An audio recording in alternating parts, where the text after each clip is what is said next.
La estatal PDVSA detuvo la producción de gasolina en una de las refinerías principales de Venezuela.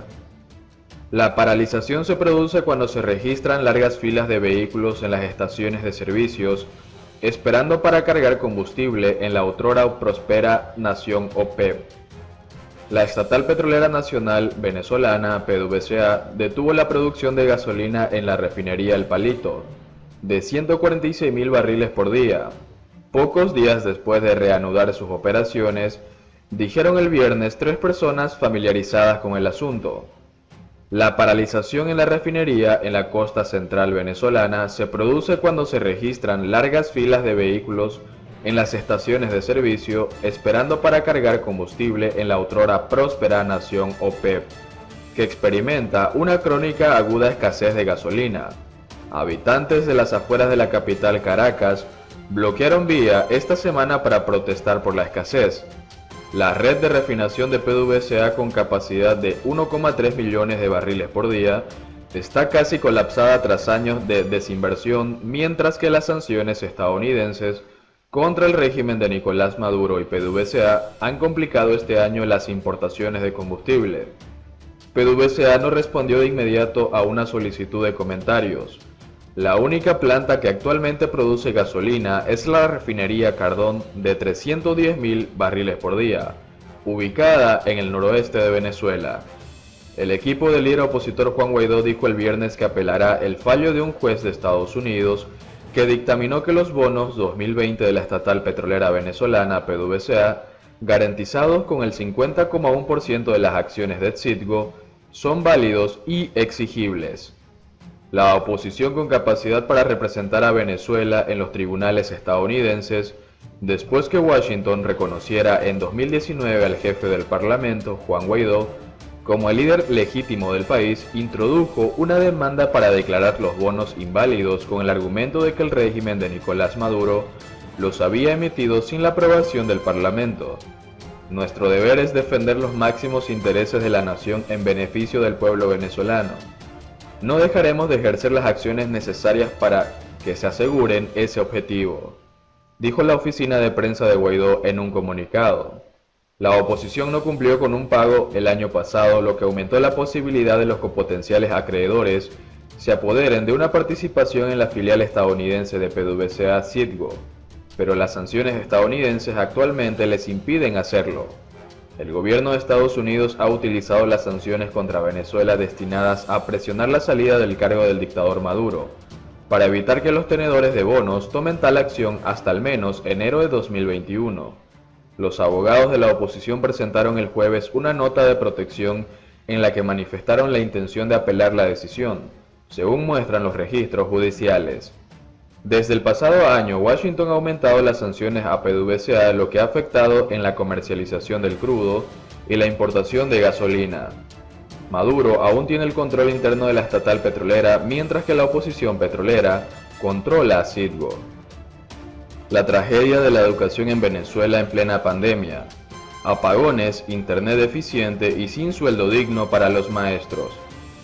El director general de Fundarredes, Javier Tarazona, dijo que la educación en red en el país es una total estafa por los problemas estructurales del país gobernado por el chavismo. Desde hace días, varios estados venezolanos han sufrido la inclemencia de las lluvias, dejando a su paso inundaciones, damnificados, muerte, dolor y mayor miseria. Sin duda que los principales afectados son los niños, principalmente aquellos de barrios más pobres, cuyo futuro resulta especialmente sombrío, y quizá la situación podría resultar tenuentemente optimista si lo que ocurre con la educación no resultara tan desalentador. El director general de Fundarredes, profesor Javier Tarazona, considera que la educación en red en Venezuela es una total estafa, según se refleja en que 90% de los venezolanos no tiene acceso al servicio eléctrico y a internet de manera constante. Los números no son al azar. Es producto que la Consulta Nacional Educativa, resultado de la encuesta aplicada a 9.513 maestros en toda Venezuela, antes de que la pandemia del COVID-19 llegara al país. Ya el problema educativo ameritaba una urgente revisión a los problemas económicos, la aterradora inflación tragando a grandes bocados el poder adquisitivo, Se suma la escasez de medicamentos y alimentos accesibles al venezolano común. En gran número, una mayoría que asusta, las sedes de las escuelas y liceos presentaban pronunciado deterioro. Quedó mostrado cuando las instituciones educativas fueron convertidas en refugios para los migrantes que, por miles, regresaban al país. El principal problema precisamente era sanitario, la falta de agua. Pero se le agrega las fallas constantes de electricidad, particularmente en el interior del país. Entre más lejos de Caracas esté, más deteriorada es la situación. Y de la mano está que no hay gas doméstico y que la moneda venezolana cada día tiene menor valor. La velocidad del Internet. Venezuela tiene la conectividad y velocidad más baja de América Latina, así que es un dato relevante a la hora de hablar de clases virtuales. Pero eso es solo para considerarlo en los hogares que cuentan con Internet, con una computadora, con una tablet o por lo menos con un teléfono inteligente. Es por ello que Fundarredes habla de vulneración del derecho a la educación y las características de la emergencia humanitaria compleja, evidenciada en la falta de procedimientos adecuados para el desarrollo del proceso de enseñanza y aprendizaje, tanto para las familias desprovistas de los recursos necesarios, como para los docentes en precariedad sin equipos mínimos y con un salario que no llega a $4 al mes. ¿Y los maestros? ¿Por qué no solo está el tema del estudiante y los recursos con los que cuenta para asistir a clases virtuales? También está la condición del docente venezolano con salarios que apenas llegan a $4 en el mejor de los casos.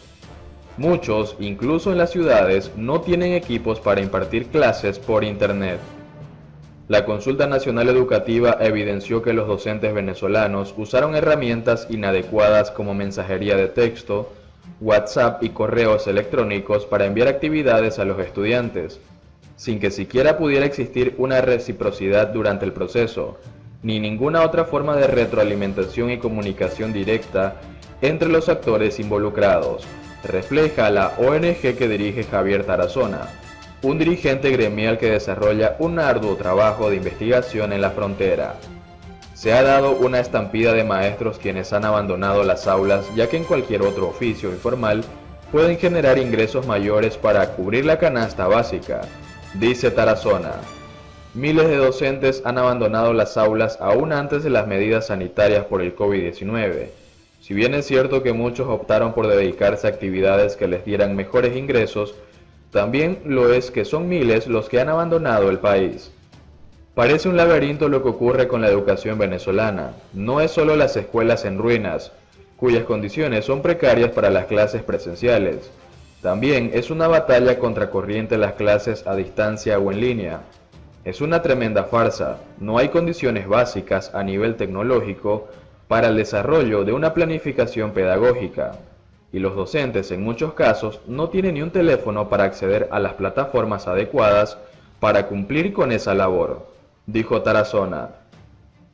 Atrás quedaron aquellas jornadas de preparación docente y más dolorosamente, también el ánimo y el orgullo de la enseñanza, que convirtieron a los educadores en factor esencial para el crecimiento y la prosperidad de la sociedad. Hay una enorme inconformidad de todo el personal que labora en el sistema educativo venezolano y una gran desorganización del Estado para poder responder y garantizar este derecho humano que contempla la Constitución Nacional, determinó la Consulta Nacional Educativa. El pensamiento crítico. En el marco de la discusión para la consulta hubo debates y Fundarredes resalta un foro de discusión en línea, con participación de los reconocidos profesores Luis Bravo, Raquel Figueroa y Pablo Ojeda. Ellos incluyeron que quienes ejercen el poder en Venezuela pretenden continuar con la destrucción del sistema educativo, con la finalidad de ejercer el control social a partir de la desaparición del pensamiento crítico de los ciudadanos. La ONG prometió que el resultado de la Consulta Nacional Educativa lo llevarían a instancias internacionales como UNICEF y UNESCO, donde se reflejará la violación del derecho a la educación de los niños y adolescentes en Venezuela. El informe también será elevado ante las relatorias de Naciones Unidas y del Sistema Interamericano de Derechos para continuar, demostrando al mundo la realidad del país. De todas maneras, Fundarredes presentó ante la Asamblea Nacional un informe técnico sobre la educación en Venezuela y el boletín número 013 de la organización.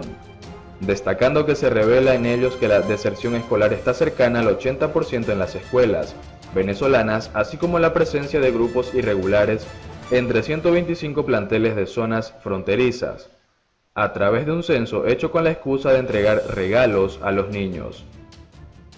Fundaredes ha realizado denuncias e incidencias de instancias nacionales e internacionales sobre los avances de los grupos irregulares en Venezuela con la presencia de organizaciones delictivas como las Fuerzas Armadas Revolucionarias de Colombia FARC y el Ejército de Liberación Nacional ELN, así como la precariedad en materia educativa como parte de la documentación de la violación a los derechos humanos que se da en el país.